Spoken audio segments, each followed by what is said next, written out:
全台湾立委的罢免案，目前是有31个人委员罢免连署书有通过条件。中选会还未公布这投票的日期，也毋过民进党团的总调郭建民伊说伫咧面册写文讲，就伫咧7月2日，也搁有8月23。那也是积极讲这是有涉密的问题。那郭建民伊本人是强调讲这个罢免的投票日期，伊是伊家己所做的政治判断。 罢免团体陆续提交第二阶段联署书，予各地选委会查对。不过，对着罢免投票日期，民进党立法院党团总调郭建民伫面册发文点出，就伫7月2日、8月23。国民党立委质疑，敢讲是跳过中选会，郭建民直接来宣布是顶例。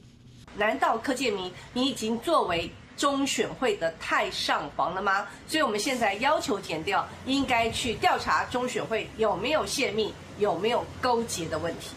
对此，中选会澄清，投票日期是各界家己推估的，无评论。只有针对公民投票日，确定是伫今年8月23。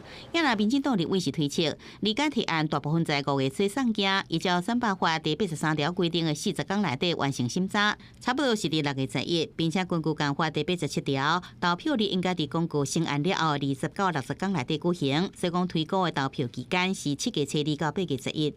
那因为投票大部分都是礼拜六，所以呢，很多人都预测是7月26。那如果晚一点呢，可能就是8月2号。稍微提早一点呢，也不是没有可能。但那个时候在汉光演习，所以这根本就是一个简单的按照法条的数学的推算。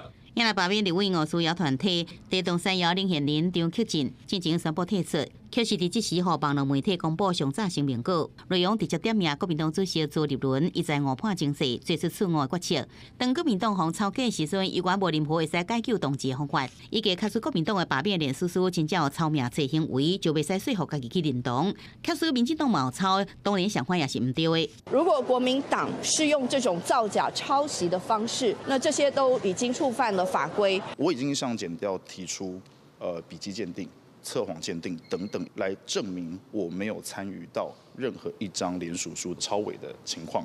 罢免团体地动山摇继续拼连署，赖依林也讲已经向高等行政法院控告中选会主委李进勇，并且主张第二阶段连署书无应该限制单一领衔人。另外，罢免国民党立委部分各地罢免团体也伫连假继续冲，避免伫投票日进前相继落来。记者综合报道。